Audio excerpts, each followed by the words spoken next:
Franchement, je ne suis pas un grand fan de Léon. Je ne suis vraiment pas fan de Léon. C'est quelqu'un de très libéral. Oui, c'est une personne très libérale. Et c'est un homme qui ne croit pas à la nécessité de lutter contre la criminalité. C'est quelqu'un qui ne pense pas que nous devrions agir pour arrêter le crime. C'est aussi un homme qui estime que nous ne devrions pas nous associer à un pays qui veut se doter d'armes nucléaires, un pays qui veut des armes nucléaires pour pouvoir potentiellement détruire le monde. Donc non, je ne suis pas fan du pape Léon.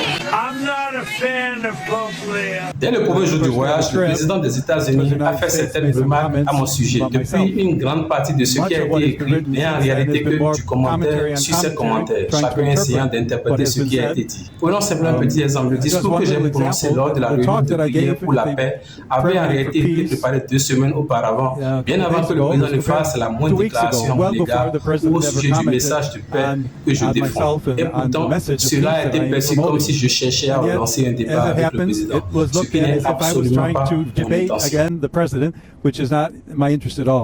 Avant de continuer, abonnez-vous à la chaîne, activez la notification pour ne rien manquer de nos futurs décryptages. Il existe dans l'histoire politique américaine une règle non écrite que la plupart des présidents ont eu l'intelligence de respecter. On ne se dispute pas avec le pape, pas parce que ce dernier est incontournable, mais parce que la confrontation est par nature ingagnable. Le pape ne représente pas un parti, ne brigue pas du mandat et ne craint pas les sondages. Il parle au nom d'une institution bimillénaire à plus d'1 milliard de fidèles. Face à lui, le président des États-Unis n'est, au fond, qu'un homme politique parmi d'autres. Donald Trump vient d'oublier cette règle élémentaire et le monde entier l'a regardé commettre cette erreur. Pour comprendre ce qui s'est passé, il faut revenir aux faits bruts. Lors de son discours, lors de la réunion de prière pour la paix, le pape Léon XIV a prononcé des mots que certains ont interprétés comme une critique directe de la politique étrangère américaine. La polémique a immédiatement enflé, sauf que le pontife avait lui-même pris soin de préciser dans une interview accordée peu après que ce discours avait été rédigé 2 semaines avant que le président américain ne fasse la moindre déclaration à son égard. Ce n'est pas une réponse à Trump, c'était une prise de position sur la guerre, thème central du pontificat de Léon XIV et thème qui, de Saint-Augustin à aujourd'hui, a toujours été au cœur de la doctrine catholique. Ce détail change tout. Il ne s'agissait pas d'une querelle, mais d'une coïncidence de calendrier que Trump a transformé en affront personnel. Et c'est précisément là que le président a commis une erreur de lecture politique majeure. Je ne suis pas fan du pape Léon.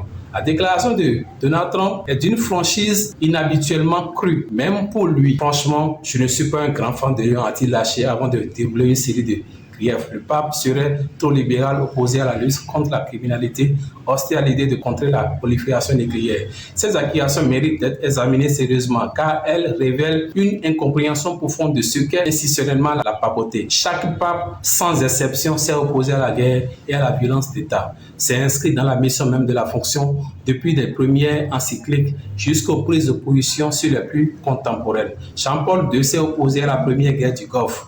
Benoît XVI a critiqué l'intervention en Irak. François a dénoncé la guerre en Ukraine avec une régularité quasi-hebdomadaire. Léon XIV ne fait que s'inscrire dans une continuité doctrinale que tout observateur sérieux de la politique internationale connaît et anticipe.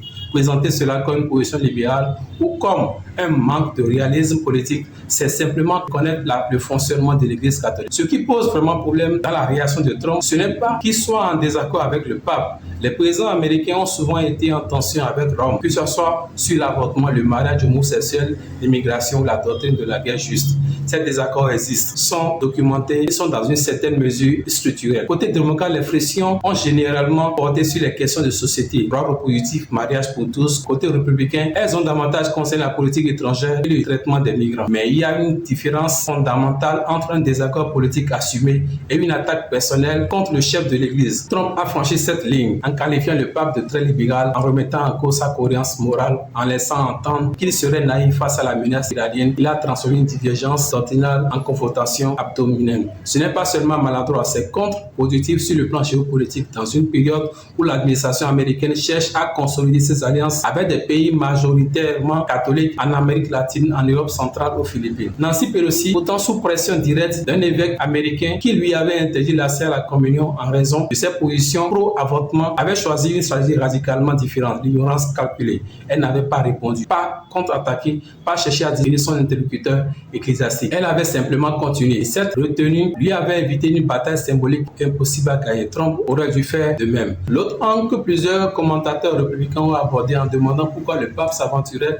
sur le terrain politique révélait une ignorance historique troublante. La position du Saint-Siège sur la guerre n'est pas une improvisation contemporaine. Elle s'appuie sur une architecture théologique d'une précision remarquable, élaborée par saint Augustin d'Hippone au 5e siècle et systématisée par Thomas d'Aquin au 13e siècle. La théorie de la guerre juste repose sur deux piliers: les conditions d'entrée en guerre d'une part et les modalités de hostilité d'autre part. Sur le premier point, la doctrine exige que toutes les voies diplomatiques aient été épuisées avant tout recours à la force. Sur le second, elle impose que les moyens utilisés soient strictement proportionnels à l'objectif militaire, ce qui exclut explicitement la destruction d'infrastructures civiles vitales, réseaux électriques, barrages, systèmes d'eau, voies de communication. Ce point est d'une actualité brûlante dans le contexte du dossier iranien. Lorsque le pape Léon XIV s'exprime sur la nécessité de ne pas détruire une nation entière ou de ne pas la faire reculer de manière irréversible, il ne lit pas un tract progressif. Il applique une doctrine que son ordre des Augustins, qu'il a dirigé pendant des années avant son élection, porte depuis 16 siècles. Critiquer cette position sans la comprendre, c'est s'exposer à apparaître face à une opinion catholique mondiale non seulement agressive, mais intellectuellement légère. Il faut aussi évoquer ce que beaucoup ont préféré minimiser, la photographie, depuis supprimée, dans laquelle Donald Trump apparaissait représenté en l'image du Christ dans une posture évoquant la guérison des malades. Cette image a circulé dans la sphère des soutiens trumpistes avant d'être retirée. Elle n'a pas été produite par la Maison Blanche, mais elle n'a pas non plus été condamnée avec la fermeté qu'elle aurait exigé la situation.